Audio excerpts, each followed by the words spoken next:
दोस्तों कहते हैं कि geopolitics is just like a great game of chess और अभी दुनिया में कुछ इसी तरह का ग्रेट गेम जियोपॉलिटिक्स में खेला जा रहा है और अमेरिका भारत के पीछे इसी ग्रेट गेम के तहत लगा हुआ है और भारत भी इसका भरपूर जवाब दे रहा है। अब अमेरिका ने एक नई चाल चली है। ये चाल क्या है इसके बारे में मैं आपको बताऊंगा। मेरा नाम नीतीश है, तो चलिए चलते हैं इस खबर की डिटेल्स में। दोस्तों 2018 में अमेरिका ने भारत को सैंक्शन वेवर दिया था। एक्सेप्शन के तौर पर कहा गया था कि जो सैंक्शंस ईरान पर लगे हुए हैं, अगर भारत चाबहार पोर्ट को यूज करता है तो ये उस सैंक्शंस के तहत नहीं आएगा। अब अमेरिका ने वो जो ऑर्डर था उसको हटा लिया, उसको कैंसिल कर दिया है और कहा है कि 29 सितंबर से जो कोई भी इस पोर्ट को फाइनेंस करेगा या फिर सर्विसिंग करेगा उस पोर्ट पर, उसके खिलाफ सैंक्शन लगाए जाएंगे। जैसा कि आप सबको को पता है कि भारत ने चाबहार को डेवलप करने के लिए ईरान के साथ 10 साल का एक एग्रीमेंट साइन किया है। इसके अलावा चाबहार पोर्ट जो है भारत को सेंट्रल एशिया का गेटवे देता है और साथ में ये पाकिस्तान को बाईपास करके अफगानिस्तान तक पहुंचने का भी एक रास्ता है। और अगर 29 सितंबर से ये सैंक्शन अमेरिका का ये लागू हो जाता है, उसके बाद भारत को दिक्कतों का सामना करना पड़ सकता है। इसके पीछे भी अमेरिका की एक चाल है। भारत पर वो प्रेशर डालना चाहता है। अभी जो खबरें आ रही हैं कि भारत और अमेरिका के बीच जो ट्रेड डील के बारे में बातचीत चल रही है, उसमें भारत ने अमेरिका को ये कह दिया है कि बातचीत आगे तभी बढ़ेगी जब आप 50% जो टैरिफ आपने लगाया है उसको घटा के आप 25% करते हैं। जो पेनाल्टी 25% एक्स्ट्रा लगाया गया था भारत पर रशियन ऑयल खरीदने के लिए, उस टैरिफ को भारत बोल रहा है जब तक आप नहीं हटाते हैं, रिड्यूस नहीं करते हैं, तब तक आगे बातचीत नहीं होगी। तो इस तरह की खबरें आ रही हैं और इसी बीच ये खबर आती है कि अमेरिका जो चाबहार पोर्ट पर भारत को उसने दिया था इस्तेमाल करने के लिए, एग्जेम्पशन दिया था 2018 में, उस ऑर्डर को जो रिवोक कर दिया जाता है। तो इसका मतलब साफ है कि एक तो भारत का जो एक्सेस है सेंट्रल एशिया में उसको रोकना चाहता है अमेरिका। दूसरा, अमेरिका का जो ये ऑर्डर है उसके पीछे एक मंशा और भी है कि भारत, रूस और ईरान के ट्रेड को साबोटाज किया जाए। इन तीनों कंट्रीज ने एक ऑल्टरनेट रूट खोजा था जिसके जरिए व्यापार किया जा रहा था। INSTC कॉरिडोर उसको कहते हैं, इंटरनेशनल नॉर्थ साउथ कॉरिडोर। उसके जरिए रशिया से पहले जो सामान है वो ईरान के बंदर अब्बास पोर्ट पर पहुंचता था और फिर वहां से सब्सिक्वेंटली मुंबई।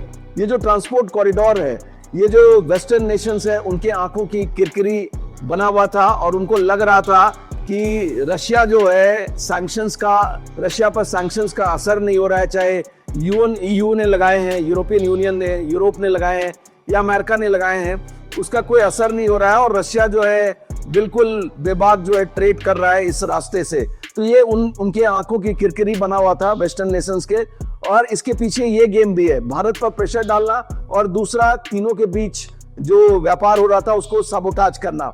और ये सब क्या किया जा रहा है? ये सब किया जा रहा है कि फुल फ्लेजेड सैंक्शंस ईरान पे लगाने के नाम पे।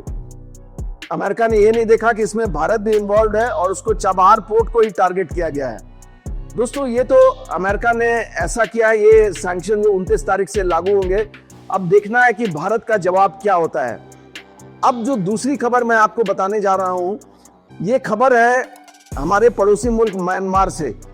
वहां पर मैंने कल एक वीडियो किया था जिसमें मैंने आपको बताया था कि अमेरिकन फोर्सेस जो है बांग्लादेश में लगातार अपनी प्रेजेंस जो है बढ़ा रही है, और वो इसलिए कि वहां से एक ह्यूमैनिटेरियन कॉरिडोर बांग्लादेश से म्यांमार में रखाइन प्रोविंस में बनाया जा सके और साथ में जो वो चाइना और म्यांमार जो इकोनॉमिक कॉरिडोर है उसको साबोटाज किया जा सके।